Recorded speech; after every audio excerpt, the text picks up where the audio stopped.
गायों के ग्वाले काना कहाँ तू खो गया, पत्थर दिल तेरा क्यों ये सांवरिया हो गया।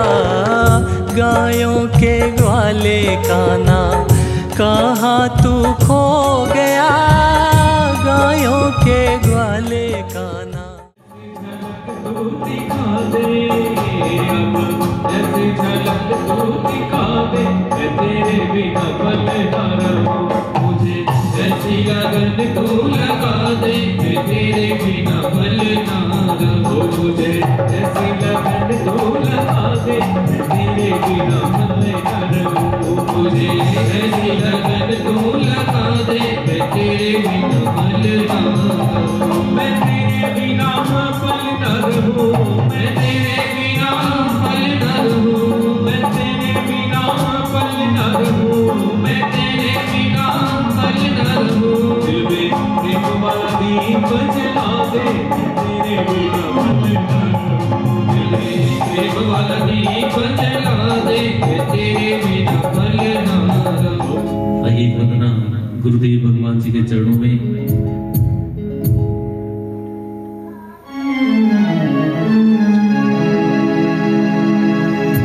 गुरुदेव महाराज की जय। वेड़े विच सतगुरु आए ने, के वेड़े विच सतगुरु आए ने। मेरे वेड़े विच, मेरे वेड़े विच, मेरे वेड़े विच नचण बहारा, के वेड़े विच सतगुरु आए ने।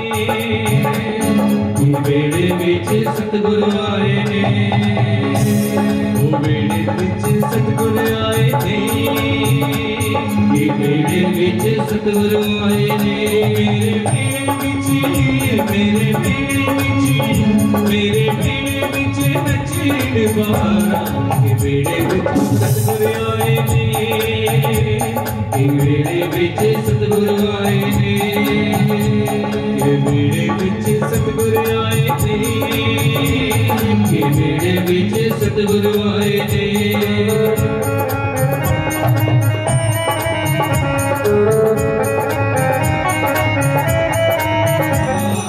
भगवान की है आरती, पापियों को पाप से है मुक्ति। अपनी ग्रंथि ये मुक्ति पथ, ये पंचम वेद निराला, तब ज्योति जगाने वाला। ये अमर ग्रंथि ये मुक्ति पथ, ये पंचम वेद निराला, तब ज्योति जगाने वाला। हरि राम यही, हरि राम यही, हरि राम यही, हरि राम यही, हरि राम यही, हरि राम यही, हरि राम यही, हरि राम यही। सतमंगल की आरती, पापियों को पाप से है तारती। श्री भागवत भगवान की है आरती, पापियों को पाप से है तारती। शांति गीत पावन गीत, पापों को मिटाने वाला, हरि दर्शन कराने वाला। ये शांति गीत पावन गीत, पापों को मिटाने वाला, हरि दर्शन कराने वाला। ये सुख करनी, ये दुख हरनी, ये सुख करनी, ये दुख हरनी। ये बल दुर्गन की आरती, पापियों को पाप से है तारती। श्री भागवत भगवान की है आरती, पापियों को पाप से है तारती। ये भजन बोल सतबंध बोल, सन्मार्ग दिखाने वाला, बिगड़ी को बनाने वाला। ये भजन बोल सतबंध बोल, सन्मार्ग दिखाने वाला, बिगड़ी को बनाने वाला। श्री राम यही, घनश्याम यही, श्री राम यही, घनश्याम यही। प्रभु महिमा की आरती, पापियों को पाप से है तारती। श्री भागवत भगवान की है आरती,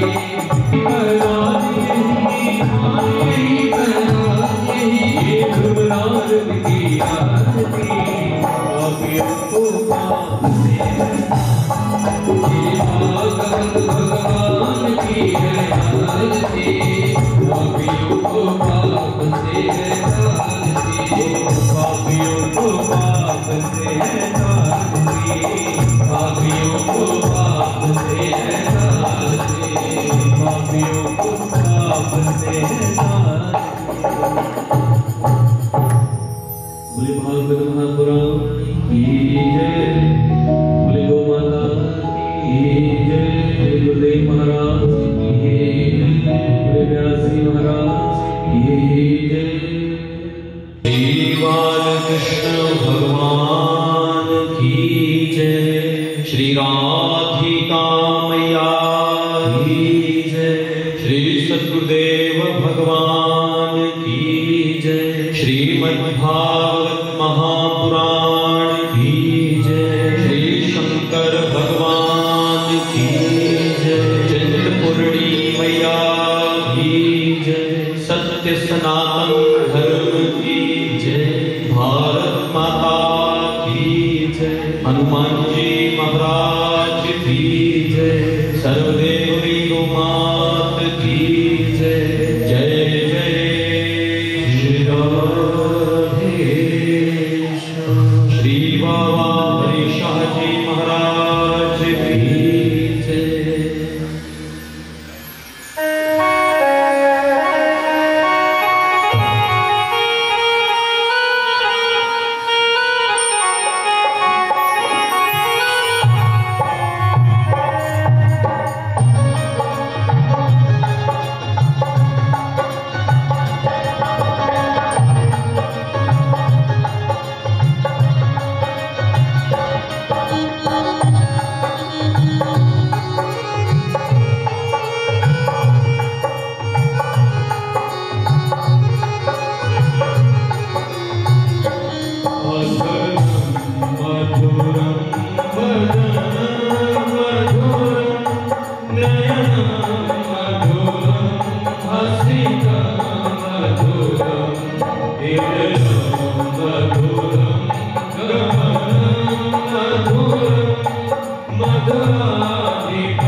मधुरम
बालकृष्ण भगवान की जय, राधिका मैया की जय, सतगुरुदेव भगवान की जय, श्रीमद्भागवत महापुराण की जय।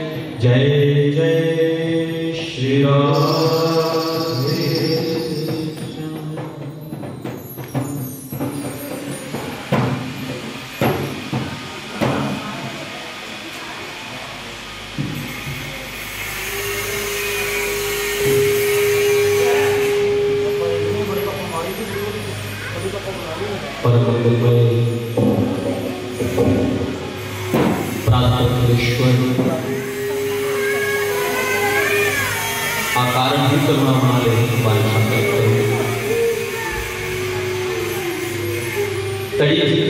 पीताम्बरधारी प्रभु श्री बालकृष्ण भगवान और उन्हीं का भागवत प्रतिस्वरूप श्रीमद्भागवत महापुराण, भक्ति शक्ति सुपाओं माताओं बहनों आदरणीय प्रिय भक्तजनों, विराजमान श्री राकेश शाह जी एवं बिल्कुल बंधुओं, श्रीमद्भागवत महापुराण की कथा कथा दिवस की बेला पर आप सबका व्यासपीठ से बहुत बहुत अभिनंदन, बहुत बहुत स्वागत।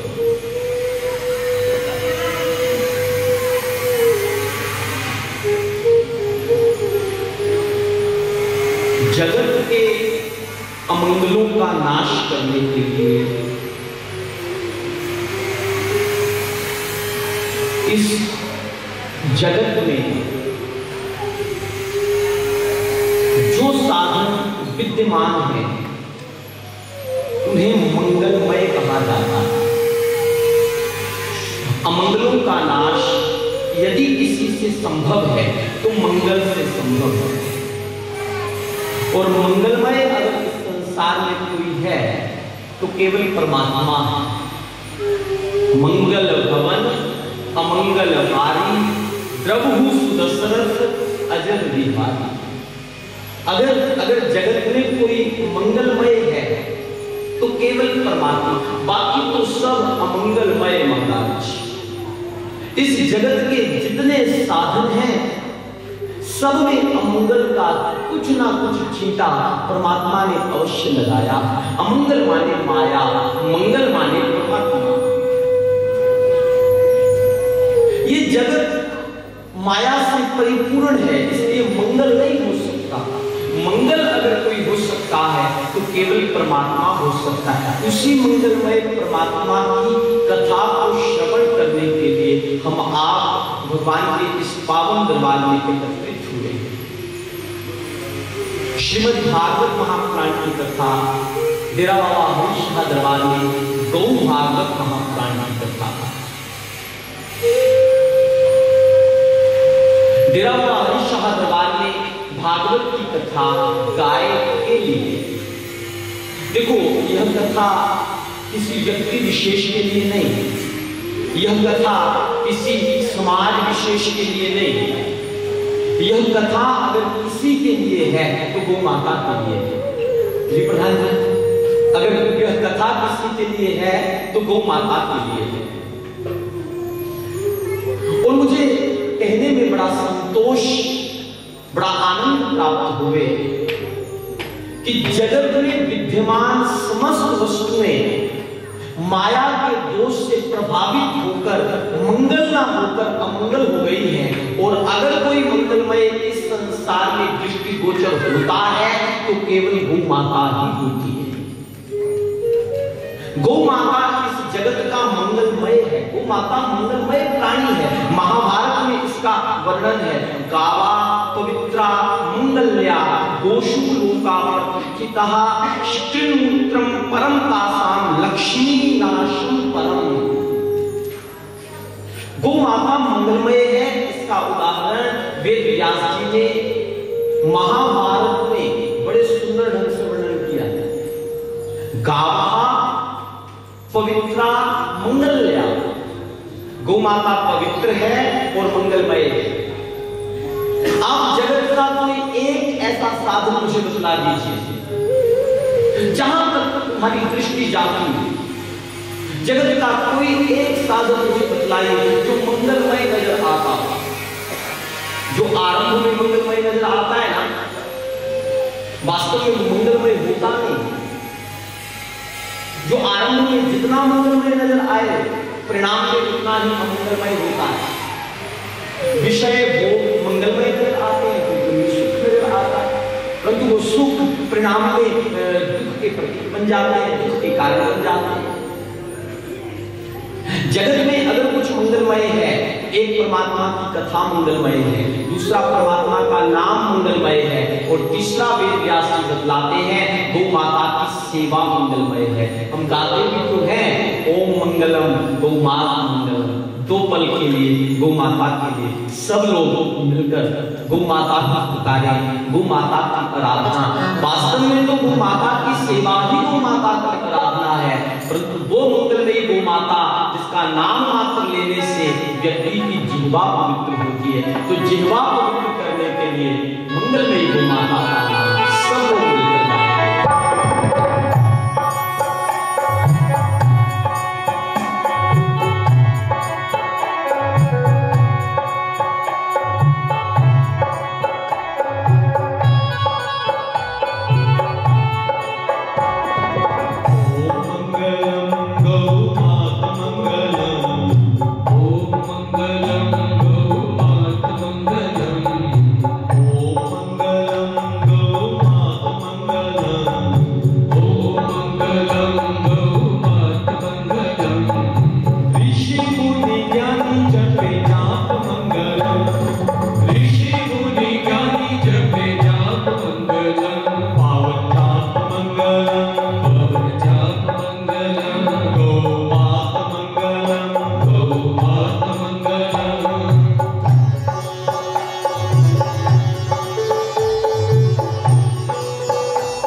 मंगलम गोविंद आया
जगत के अमंगलों का नाश करने के लिए भगवान की कथा मंगलमयी है, भगवान का नाम मंगलमयी है।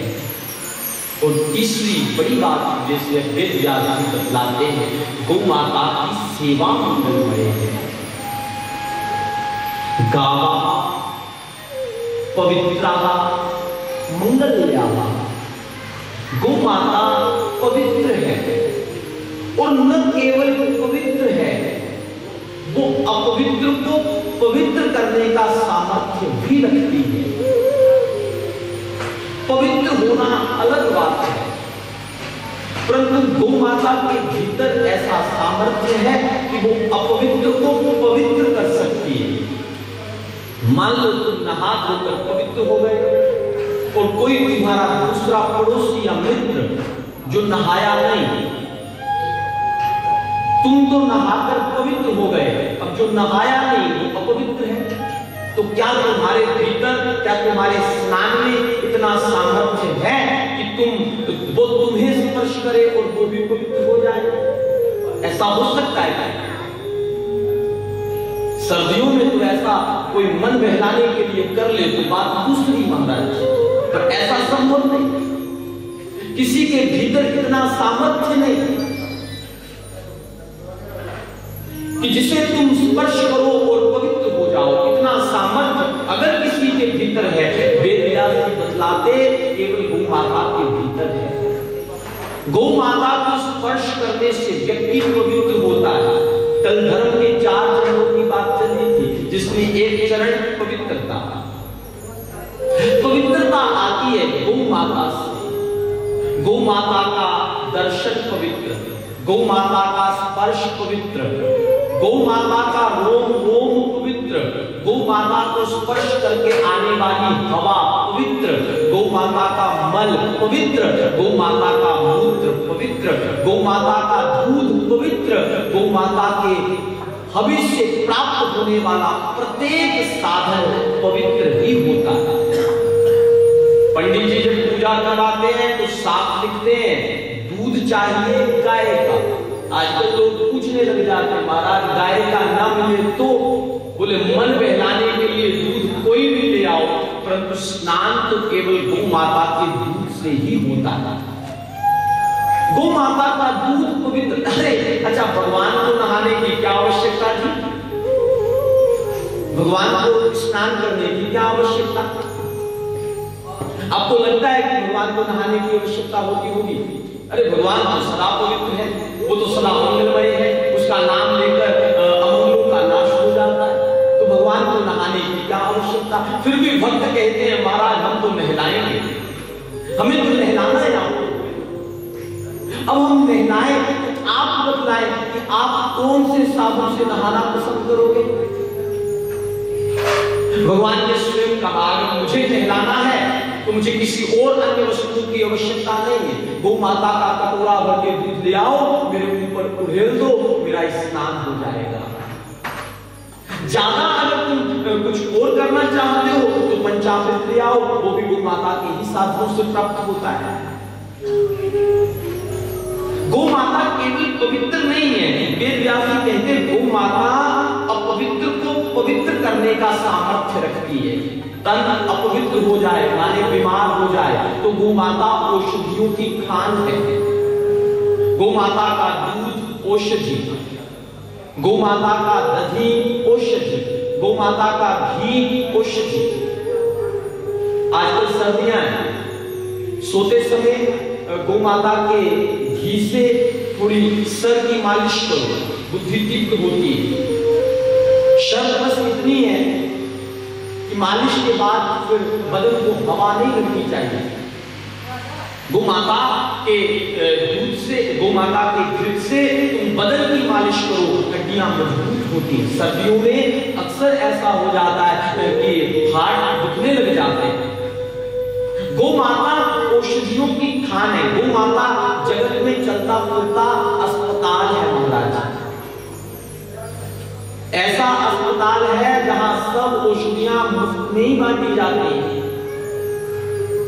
बदले में थोड़ा प्रेम गौ माता से कर लिया जाए, थोड़ी सेवा का भाव गौ माता को समर्पित किया जाए, बात बन जाए। गावा पवित्रा मंगल्या गोषु लोक प्रतिष्ठिता। गौ माता मंगलमय है, गौ माता पवित्र है। और वेद व्यास जी को बड़ी बात कहते हैं, वेद व्यास जी कहते हैं गौ माता जगत में व्यक्ति की प्रतिष्ठा को बढ़ाने वाली है। महाराज जी अक्सर गाया करते हैं, मुझे कौन जानता था तेरी बंदगी से पहले। गौ माता की बंदगी से पहले। अब हम तो महाराज गौ माता के इतने बड़े सेवक नहीं, घर में भी जो गौ माता हमारे रहती है तो अधिकांश माता जी ही उसकी सेवा में रहते हैं। हम तो कभी हो गया तो दर्शन कर ले, तो अन्यथा ऐसा तो नहीं होगा। आप गौ माता की सेवा में सदैव तत्पर रहते हैं। महाराज जी रात को सोते भी होंगे ना, तो ऐसा मेरा विचार है कि सोते समय इनको यह चिंता जरूर होती होगी कि सुबह गाय क्या खाएगी। अच्छा, महाराज जी से हम जब भी मिलो 10 मिनट बैठकर महाराज जी से बात करो तो 20 बार बात गाय की आती है, आती कि नहीं। गौ माता वचन में है महाराज जी के, गौ माता कर्म में है महाराज जी के, गौ माता मन में है महाराज जी के। और ऐसी गौ माता की भव्य दिव्य सेवा से बताओ आज इस इलाके में कौन है जो महाराज जी को नहीं जानता? कौन है जो महाराज जी को नहीं जानता? हम बाहर की बात करें कि महाराज कोई गौ की बात चले और गौशाला का, हाँ हमने देखी है गौशाला, बड़ी अच्छी गौ सेवा होती है, मन प्रफुल्लित हो जाता है, प्रसन्न हो जाता है। ये प्रतिष्ठा के मूल में कौन? प्रतिष्ठा के मूल में है गौ माता। गौ माता की सेवा से प्रतिष्ठा बढ़ेगी ही बढ़ेगी। और इस बात में कोई असत्य नहीं। अगर असत्य होता तो महाराज श्री कृष्ण की प्रतिष्ठा आज दुनिया में ही नहीं, दुनिया के बाहर भी है। नंद बाबा की प्रतिष्ठा सारे जगत में, नंद बाबा ने गौ माता की सेवा करी। भगवान शिव की प्रतिष्ठा सारे जगत में है, भगवान शिव ने गौ माता की सेवा करी। गौ माता प्रतिष्ठा को बढ़ाने वाली है।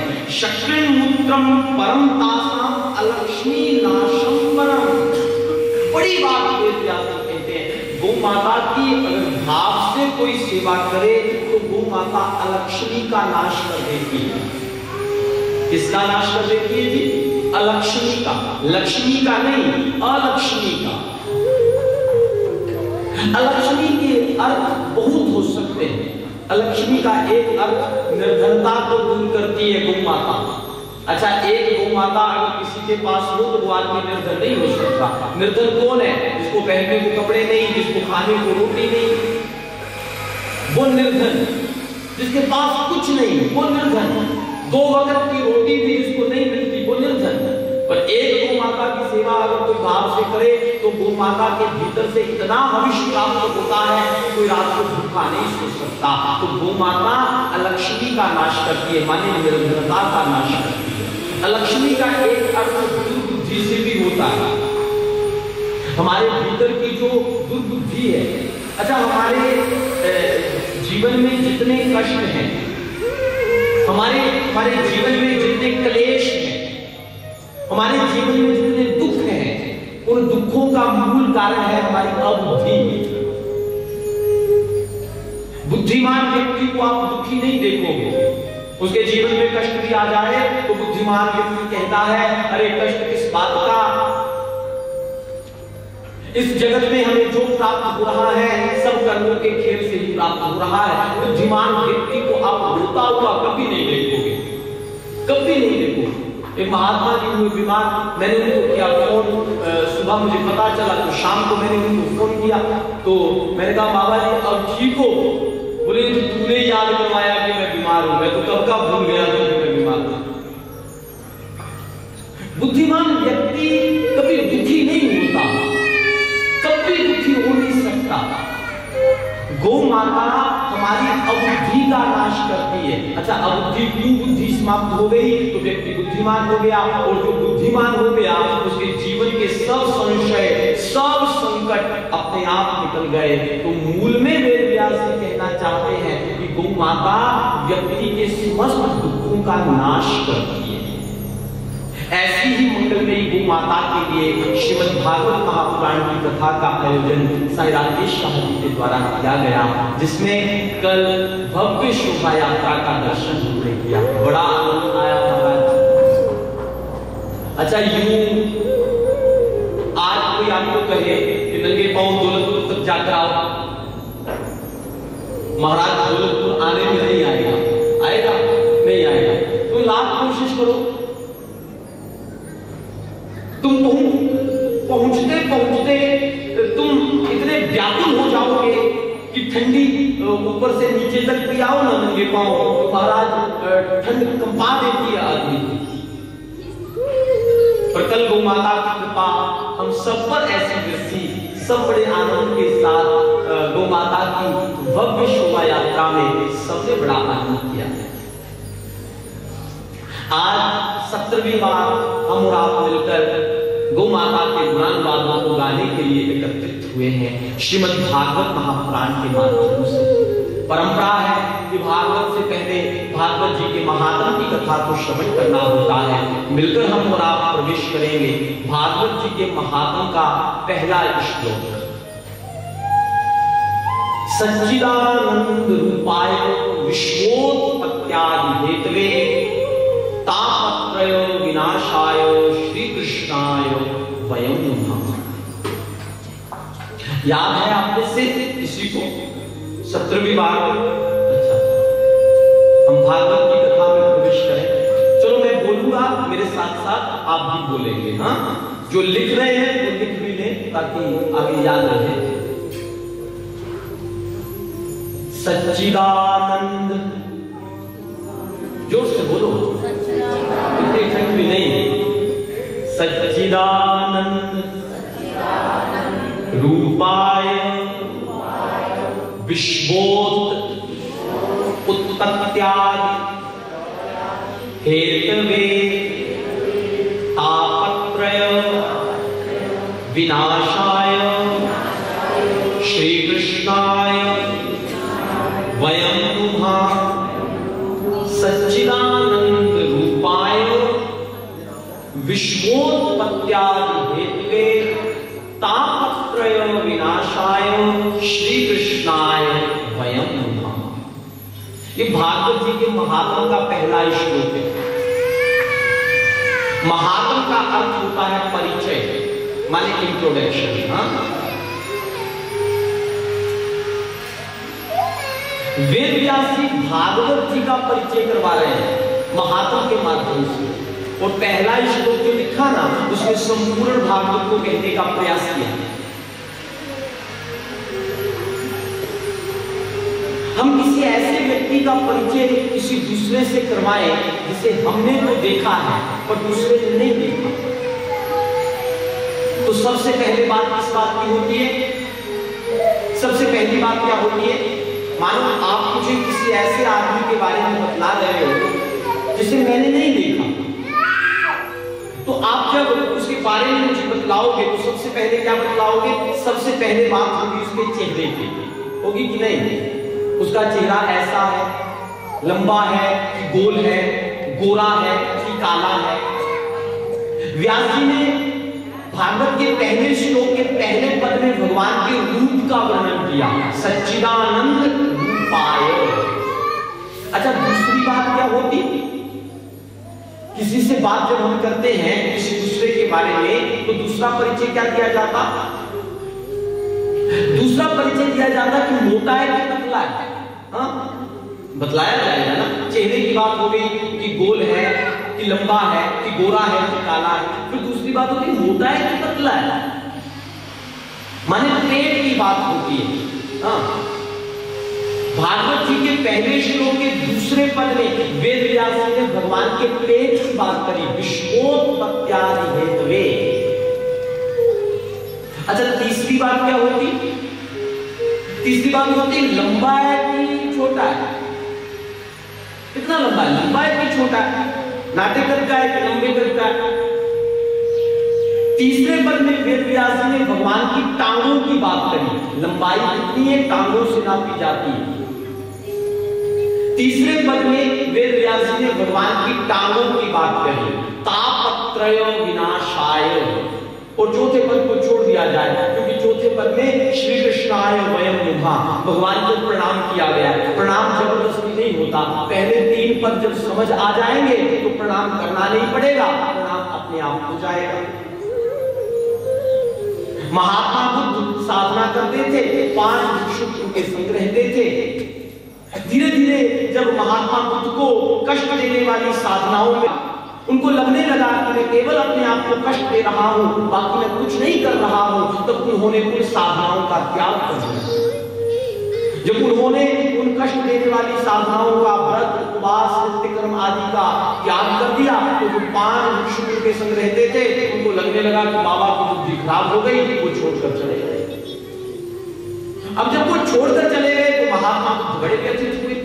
एक दिन रात्रि के समय नैनों को बंद करके अपने आप से पूछने लगे, इतना नियम कठोर करने के बाद भी मैं वहां तक नहीं पहुंच पाया जहां तक मुझे पहुंचना चाहिए था, कमी कहां रह गई? जब स्वयं से प्रश्न किया तो स्वयं से उत्तर आया कि कमी केवल यहां रह गई कि बुद्ध, तूने स्वयं को नहीं जाना, तूने क्रियाओं को जाना, तूने कर्मों को जाना, परंतु स्वयं को जानने में भूल कर गई। महात्मा बुद्ध को जब उस प्रश्न का उत्तर मिल गया, बोधत्व का साक्षात्कार हो गया, और गौतम से जब ये महात्मा बुद्ध हो गए, जब परम ज्ञान महात्मा बुद्ध को प्राप्त हो गया, बुद्ध को लगा कि अब मुझे सबसे पहले उन 5 भिक्षुओं के पास जाना चाहिए। यह ज्ञान जो मुझे प्राप्त हुआ है, सबसे पहले मुझे उन्हीं को बांटना चाहिए। वर्षों तक मेरी सेवा करते रहे, कुछ मिला नहीं, आज मुझे कुछ मिला है तो मैं सबसे पहले उन्हीं को देने जाऊंगा। चेहरा, रंग, रूप, स्वभाव सब कुछ बदल गया, रातों रात। महात्मा बुद्ध 5 भिक्षुओं को ढूंढते हुए गए। वो एक वट वृक्ष के नीचे बैठे थे। सामने से देखा गौतम आ रहे हैं, मन में विचार पक्का कर लिया, देखेंगे नहीं इसकी तरफ। वर्षों तक हमें मूर्ख बनाता रहा और बीच में सब कर्मों को छोड़कर भाग गया, देखेंगे नहीं, इसकी बात भी करेंगे नहीं। 5 ने घुमाया।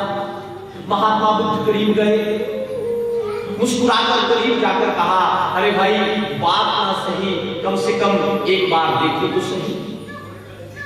पहले मेरे पास तुम्हें देने के लिए कुछ नहीं था, आज मेरे पास देने के लिए कुछ है, तो तुम मुख को घुमाए बैठे हो। 5 ने मुख को घुमाया। जो ही दृष्टि महात्मा बुद्ध के चेहरे पर पड़ी, जो ही उस शख्सियत को अपने सामने देखा, कदमों में एक गिरा, दूसरा गिरा, तीसरा गिरा, करते करते 5 ने चरणों में प्रणाम कर दिया। मेरा कहने का भाव मात्र इतना है कि चरणों में प्रणाम करना नहीं होता, चरणों में प्रणाम हो जाता है। कोई ऐसा दिखे जिसे देखकर मन करे कि वाह, इसके तो चरण छू लिए जाए तो मजा आ जाए। इसी चौथे पद को छोड़ दिया जाए, श्री कृष्णाय वयं नुमः, छोड़ दिया जाए। पहले 3 पर ही ध्यान केंद्रित किया जाए, क्योंकि 3 समझ में आ गए ना तो फिर चौथा अपने आप समझ में आ जाएगा। पहला पद सच्चिदानंद रूपाय, भगवान का चेहरा कैसा? व्यास जी कहते न गोरा है, न काला है, न गोल है, न लंबा है, तो कैसा है? बोले सच्चिदानंद है। क्या अर्थ होता महाराज सच्चिदानंद का? बोले सच्चिदानंद में शब्द है 3, सत, चित, आनंद, माने सच्चिदानंद रूपाय। पहला शब्द है सत। सत माने सत्य, भगवान की पहचान बस इतनी है कि वो सत्य है। क्या है? भगवान की पहचान बस इतनी कि वो सत्य है। अच्छा, सत्य का जगत में कोई विकल्प नहीं होता। सत्य का विकल्प होता है, सत्य सत्य होता है। जहां विकल्प, सत्य का कोई विकल्प नहीं, सत्य निर्विकल्प होता है, उसी प्रकार जगत में परमात्मा का कोई विकल्प नहीं। मनुष्य भगवान ने करी तपश्चर्या और भगवान से कहा कि हमें आप जैसा बेटा चाहिए। भगवान ने कहा मेरा तो कोई दुनिया में विकल्प नहीं, मेरे तो जैसा भी कोई नहीं, मेरे तो आस पास भी कोई नहीं, मेरे जैसा तो इस दुनिया में मैं ही, क्योंकि बाकी जितने आए हैं सब आया राम गया राम। सदा रहने वाला अगर कोई है तो केवल मैं ही। तो सत्य का जगत में दूसरा कोई विकल्प नहीं होता, सत्य बिना विकल्प के है। परमात्मा का पहला स्वरूप बतलाया सत्य, जिसका जगत में कोई विकल्प नहीं। अच्छा, सत्य है कहां? परमात्मा सत्य है, बात समझ में आती है, परंतु विडंबना यह है कि उस सत्य को खोजने के लिए जाएं कहां? व्यास कहते कहीं जाने की जरूरत नहीं है। उस सत्य को प्राप्त करने के लिए करें क्या? व्यास कहते कुछ करने की आवश्यकता नहीं है। उस सत्य को जानने के लिए पढ़े क्या? व्यास कहते कुछ पढ़ने की आवश्यकता नहीं है। राजा जनक को जो अष्टावक्र जी ने ज्ञान दिया था, तो जनक ने हाथ जोड़कर पूछा सरकार क्या करूं कि ज्ञान समझ में आ जाए? बोले कुछ करने की जरूरत नहीं, जितना तू जानता है ना, जितना तेरे भीतर भरा पड़ा है, पहले तो उसको बाहर निकाल, क्योंकि बहुत सारे शास्त्र व्यक्ति को किसी स्थान पर नहीं पहुंचाते, बहुत सारी बातें व्यक्ति को किसी स्थान तक नहीं पहुंचाती, बहुत सारी बातें केवल व्यक्ति को भटकाने का काम करती है, बाकी कुछ नहीं। तुम बहुत शास्त्र सुन लोगे ना, तुम भागवत जी को पढ़ लो, तो उसके बाद स्कंद पुराण पढ़ लो, फिर पद्म पुराण पढ़ लो, फिर विष्णु पुराण पढ़ लो, फिर शिव पुराण पढ़ लो, फिर शाम पुराण पढ़ लो, फिर देवी पुराण पढ़ लो। फिर सब पुराणों को पढ़ने के बाद जब तुम परमात्मा के विषय में चिंतन करने के लिए बैठोगे तो तुम भटक जाओगे। तुम कहोगे अरे भाई भागवत में तो ऐसा लिखा था, देवी भागवत में ऐसा कैसे हो गया? तुम बहुत गुरुओं के उपदेश सुनने जाओ, बहुत गुरुओं के उपदेश सुनने जाओ, क्या होगा? अंत में केवल भटकाव ही हाथ में लगेगा। मुझे बहुत ऐसे लोग मिलते हैं, कहते महाराज मैं वहां भी गया, मैं वहां भी गया, मैं वहां भी गया। बोले मिला क्या? बोले कुछ मिल गया होगा तो महाराज आपके पास जरूर आते। मिला क्या?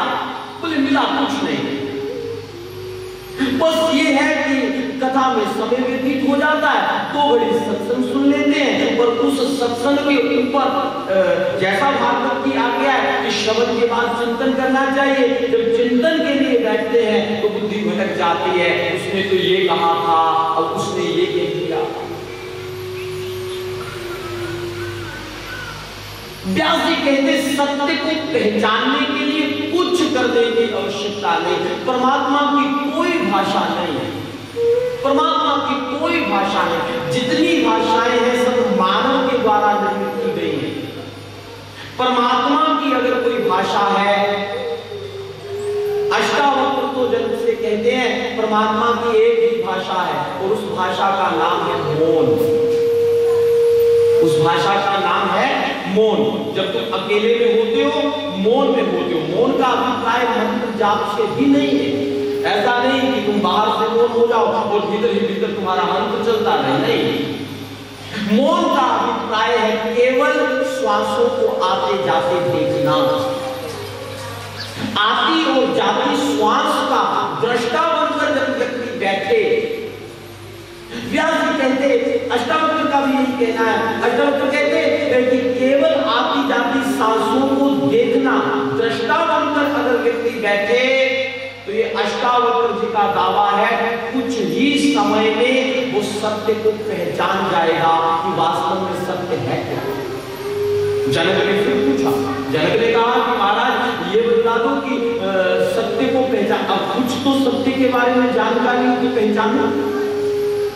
अब जिसने सत्य को कभी जाना नहीं, सत्य को कभी समझा नहीं, सत्य उसके सामने आकर खड़ा भी हो जाएगा तो वो पहचान नहीं पाएगा। मैं केवल इतना जानना चाहता हूं सत्य का स्वरूप क्या है। अच्छा तो कहते हैं कि तुम चिंतन करो नयनों को बंद करके कि तुम्हारे भीतर सत्य क्या है। अच्छा ये संसार सत्य कब तक नजर आएगा? जब तक मैं रहूंगा। हाँ, जिस दिन मेरा राम नाम सत्य हो गया उस दिन ये संसार मुझे सत्य नजर नहीं आने वाला। उस दिन ये संसार मेरे लिए झूठ हो जाएगा क्योंकि मैं ही नहीं रहा तो संसार किस काम का?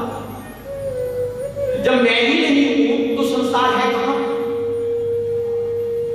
अच्छा जब तक मैं रहूंगा तब तक सत्य रहेगा, तब तक संसार रहेगा। क्या तब मेरे मरने के बाद क्या ये संसार नहीं रहेगा? संसार तो तब भी रहेगा परंतु मेरे लिए नहीं रहेगा। क्यों? क्योंकि मैंने स्वयं को मान रखा है कि मैं हाथ पैर हूं, मैं स्वयं को मान बैठा हूं कि मैं शरीर हूं, जबकि मैं शरीर नहीं हूं। शरीर के भीतर जो सदा रहने वाला है उसका नाम है परमात्मा रूपी आत्मा। जिस दिन उसका बोध पक्का होने लग जाए उस दिन सत्य का बोध होना आरंभ हो जाए। हमारे भीतर अगर कुछ सत्य है तो केवल आत्मा ही सत्य है।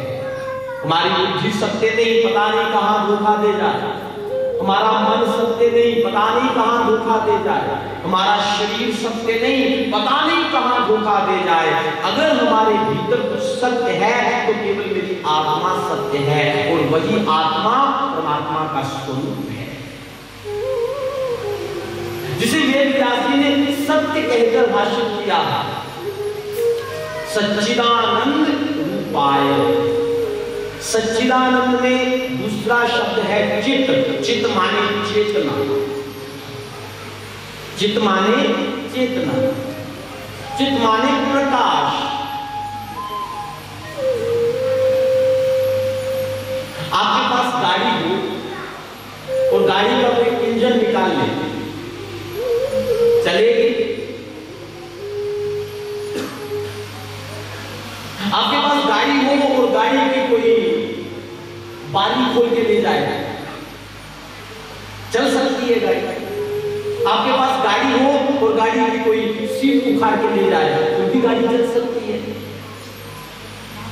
परंतु आपकी गाड़ी का कोई इंजन ही निकाल के ले जाए, चलेगी? कभी नहीं चल सकती। धक्के से तुम चलाओ तो चल जाएगी, पर वो भी कितनी? बात समझ में आएगी आगे। ये शरीर है एक गाड़ी और इसके भीतर जो चेतना है ना, चेतना ये है इसका इंजन। चेतना इसका इंजन है, माने आत्मा इसका इंजन है। कोई एक आधा अंग टूट जाए गाड़ी चलेगी, पर चेतना माने इंजन ही निकल जाए, आत्मा ही निकल जाए, गाड़ी नहीं चल सकती। धक्के से कुछ देर चल जाएगी, यहां से उठा के शमशान तक ले जाएंगे बस। धक्के से कोई इतनी ही चलेगी कि जहां इंजन निकल गया अब वहां से धक्का देकर कोई कबाड़ खाने को पहुंचा दे। इतना ही चल सकती है, ज्यादा चलने वाली नहीं। तो चित्त माने चेतना, चेतना माने आत्मा माने परमात्मा। तीसरा बताया आनंद। सत्य, चित्त, आनंद। अब आनंद क्या है? आनंद की तो परिभाषा शब्दों में वर्णित नहीं की जा सकती। आनंद एक अनुभव है। यह सच कहूं, जिसने सत्य और चित्त को पहचान लिया ना, उसे प्रसाद के रूप में जो मिलता है वो आनंद है। जिसने सत्य को अपना मान लिया और सत्य से जुड़ गया, जिसने चित्त को अपना मान लिया और चेतना को समझ लिया, उसे प्रसाद के रूप में जो मिलेगा उसका नाम आनंद है। आनंद वो है जो सदा विद्यमान रहता है। रहता तो सदा सत्य भी है, रहता तो सदा चित्त भी है। उसी प्रकार सदा रहने वाला है आनंद। सदा अगर कुछ रह सकता है तो केवल आनंद रह सकता है, बाकी कुछ सदा रहने वाला नहीं। तुम्हारे घर में नई गाड़ी आई, कितने दिनों तक खुशी मिलती है जी? कितने दिनों तक खुशी मिलती है? जब तक उसमें कोई नई समस्या नहीं पड़ती तभी तक खुशी मिलेगी। जब नई समस्या पड़ गई, सब दुख में लग जाएगा, नहीं लेकर आए तो क्या हो गया। तुम्हारी नई नई शादी होती है, कितने दिन सुख मिलता है, कितने दिन, जब तक सामने वाली हाँ जी जय हो करती रहेगी। जिस दिन थोड़ा बोल भी रहा उस दिन तो कहना लग जाते हो, अरे महाराज शादी करके फंस गए। संसार की कोई वस्तु कुछ चिरकाल तक व्यक्ति को सुख नहीं दे सकती, कोई वस्तु चिरकाल तक सुख नहीं दे सकती। आप महंगी से महंगी वस्तु भी ले आना, कितने समय तक सुख देगी? 2 दिनों तक, 4 दिनों तक, 8, 10, 20, 50 दिनों तक, ज्यादा ही किसी में आसक्ति हो तो 1-2 साल तक। पर सदा सुख देने वाला क्या है? सदा सुख देने वाला क्या है? सदा सुख देने वाला परमात्मा का प्रसाद है, जिसका नाम आनंद है। आनंद प्राप्त कैसे हो? हम बुद्ध तो कहते हैं, बुद्ध ने उनका एक शिष्य था, उसका नाम भी था आनंद। आनंद ने बुद्ध से पूछा कि बाबा क्या आनंद को प्राप्त करने के लिए त्याग आवश्यक है? बुद्ध ने बड़ा उत्तर दिया। बुद्ध ने कहा कि आनंद केवल त्याग से नहीं आता, आनंद आता है त्याग के भी त्याग से। बात समझ में आई? त्याग का भी त्याग कर दिया जाए ना, तब आनंद की प्राप्ति होती है। माने तुम संसार में हो, तुम सन्यासी हो गए तो तुमने संसार को त्याग दिया, अब हो गए तुम सन्यासी। परंतु जिस हाथ से तुमने संसार पकड़ रखा था, बड़ी बड़ी पकड़ से, मजबूती से, उस मुट्ठी को तुमने खोल दिया, अब वो मुट्ठी हो गई खाली। परंतु मुट्ठी खाली नहीं रही, उसी मुट्ठी से तुमने संन्यास पकड़ लिया। पहले तुम संसार पकड़े थे, अब तुम संन्यास पकड़े। पहले तुम धन पकड़े थे, धन का तुमने त्याग कर दिया, अब तुम निर्धनता को पकड़े हुए हो। बुद्ध कहते आनंद त्याग से नहीं है, आनंद त्याग के भी त्याग से। माने त्याग किया हुआ भी जब याद ना रहे, तब आनंद की अनुभूति हो सकती है। और आनंद में एक बड़ी बात है, आनंद का एक बड़ा अच्छा फैक्ट है, आनंद एक बार आ जाए तो वापस जाता ही नहीं। ये वो मस्ती है जो जिंदगी में कभी उतरती नहीं, कभी नहीं उतरती, सदा रहने वाली मस्ती का नाम है आनंद। और आनंद आता है, बुद्ध की भाषा में कहूं, इसके बहुत सारे उपाय हो सकते हैं, पर मैंने बुद्ध को पकड़ा पहले श्लोक में, तो मैं बुद्ध की भाषा में कहूं कि आनंद आता है त्याग के त्याग से।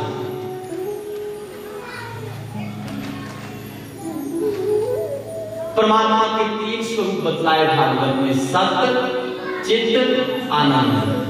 रूप का चेहरा है भगवान का। विश्वोत्पत्त्यादि हेतुवे, कितना मोटा है भगवान या कितना पतला है, पेट कैसा भगवान का?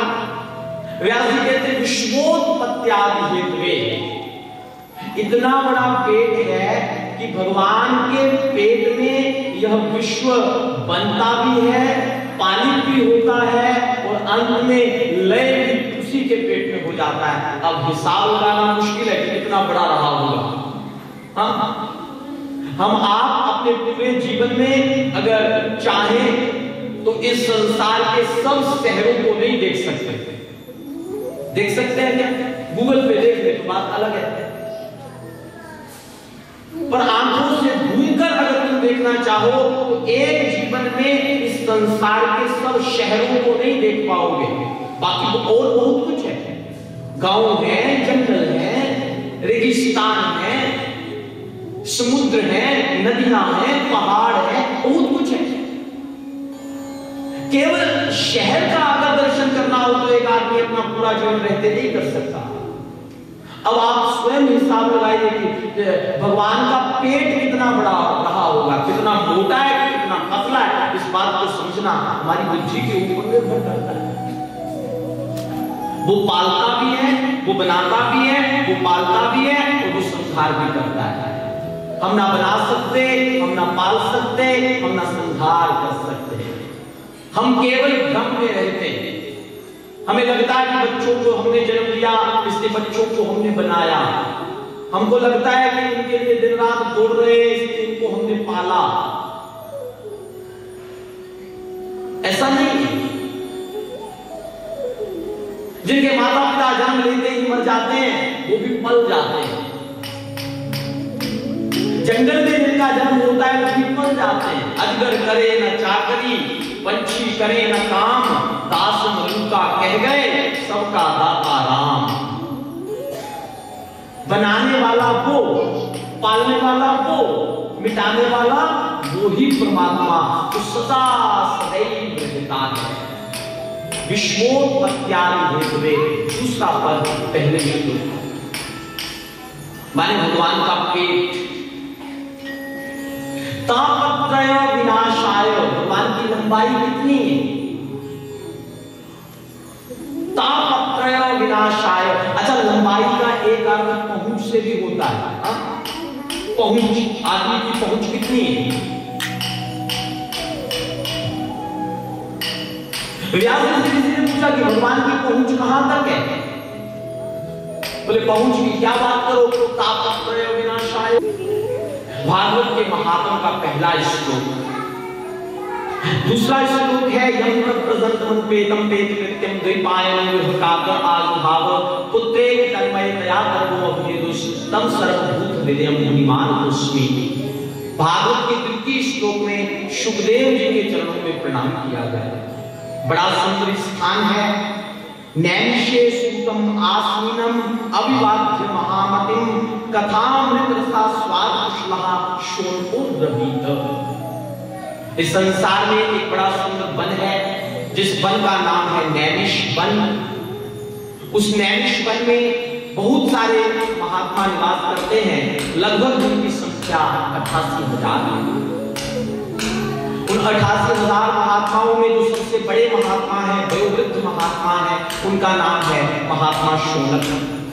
रोज का काम है, सुबह उठते हैं, यज्ञ करते हैं, संध्या वंदन करते हैं, यज्ञ करते हैं। यज्ञ से जब निवृत्त हो जाते हैं, सब लोग आपस में मिलकर बैठते हैं। सब जब आपस में मिलकर बैठते हैं, धर्म की चर्चा होती है, धर्म की बातें करते हैं।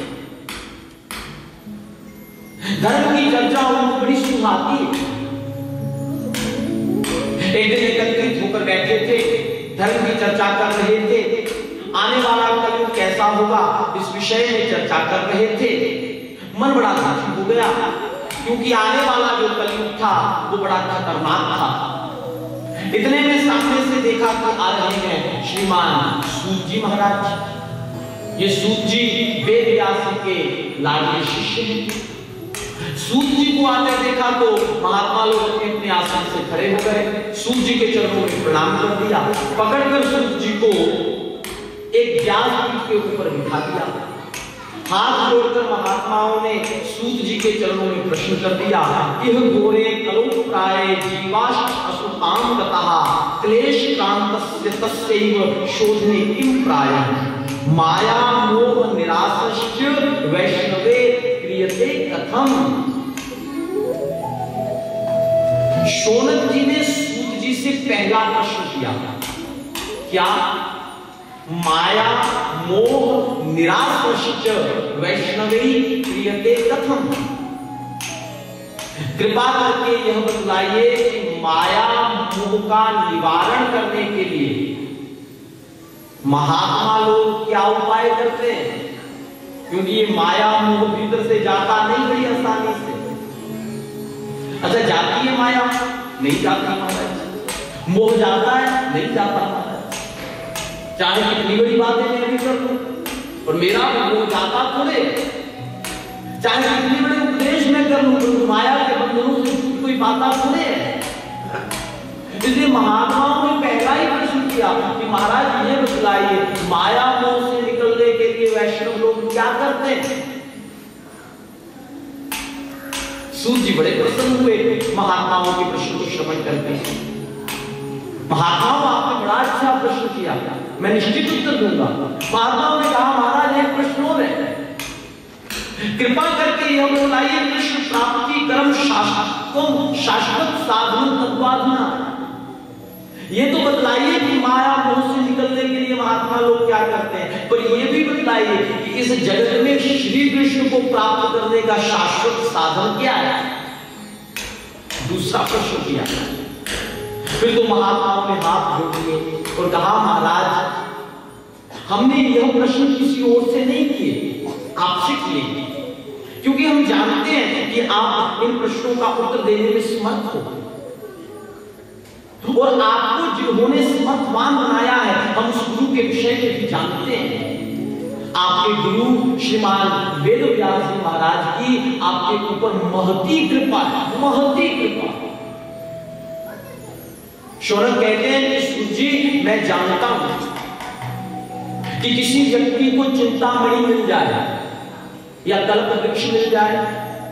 चिंतामणि का ऐसा स्वभाव होता है कि किसी को चिंतामणि मिल जाए ना, उसके सामने बैठ के जो चिंतन करे वो उसे प्रकट कर देती है। माने तुम्हारे सामने मणि हो, चिंतामणि, तुम कहो ठंड लग रही है रजाई लाओ, तुरंत लाएगी। तुम कहो चाय लेकर आ, तुरंत लेकर आएगी। कल्प वृक्ष के नीचे बैठकर तुम कल्पना करो, जिस वस्तु की कल्पना करो, भूख लग रही है 56 प्रकार के भोग सामने आ जाएंगे, नींद लग रही है बढ़िया बिस्तर आ जाएगा।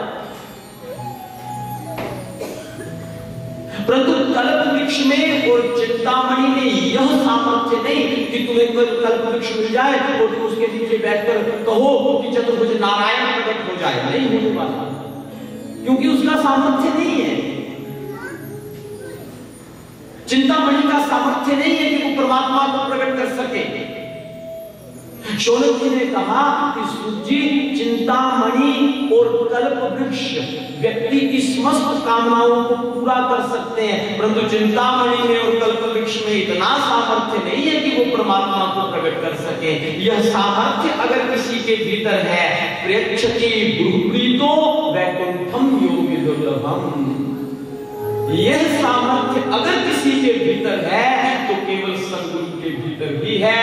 सदगुरु तो हाथ पकड़कर व्यक्ति को वैकुंठ में पहुंचा देता है। इस वैकुंठ में बोले जो योगियों के लिए दुर्लभ होता है। इसके बहुत सारे उदाहरण आपको जगत में मिल जाएंगे। तुलसीदास जी ने भी एक उदाहरण बताया बड़ा सुंदर, तुम उपकार सुग्रीव ही कीन्हा, राम मिलाए राजपद दीन्हा। सुग्रीव के ऊपर क्या उपकार किया श्री हनुमान जी ने? राम मिलाए राजपद दीन्हा। इस जगत में राजा भी बनाया सुग्रीव को और राम जी से भी मिलाया सुग्रीव को। तुलसीदास जी के गुरु हैं श्री हनुमान जी महाराज। जब माता रत्नावली ने उनको ताना देकर घर से निकाल दिया कि जितनी प्रीति आपकी मेरे भीतर है, इतनी प्रीति अगर राम जी के चरणों में होगी तो आपका कल्याण हो जाता। दिल पे लगी बात, निकल गए घर से। हाथ में एक पानी का कमंडल था, इतने अतिरिक्त कुछ नहीं। चले ढूंढने राम जी को, राम कहां मिलेंगे, राम कहां मिलेंगे, राम कहां मिलेंगे। व्याकुल होकर घर से निकल पड़े। जाकर पहुंचे एक वन में। गर्मी का समय था, शरीर तपने लगा तो एक वृक्ष की छाया में बैठे। बड़ी जोरों से प्यास लगी, हाथ में पानी था, जल था, सोचा जल पी लूं। फिर मन में आया कि बड़ी मुश्किल से तो यह प्यास जगी है परमात्मा को प्राप्त करने की, और इस प्यास को तू पानी से बुझाना चाहता है। जा, क्रोध में तो थे, जा नहीं पीऊंगा जल। पानी में, पानी जिस गड्ढे में था ना, वो कमंडल को छोड़ के मारा तो एक झाड़ के ऊपर जाके जल गिरा। बगल में एक झाड़ था, झाड़ के ऊपर जल गिरा। उस झाड़ पे रहता था प्रेत, वर्षों से प्यासा था। जैसे ही झाड़ के ऊपर जल गिरा तो उसके भीतर से प्रेत निकल आया। प्रेत हाथ जोड़कर धन्यवाद करने लगा, पंडित जी आपने मुझे जल पिलाया, भगवान आपकी मनोकामनाओं को पूरा करे।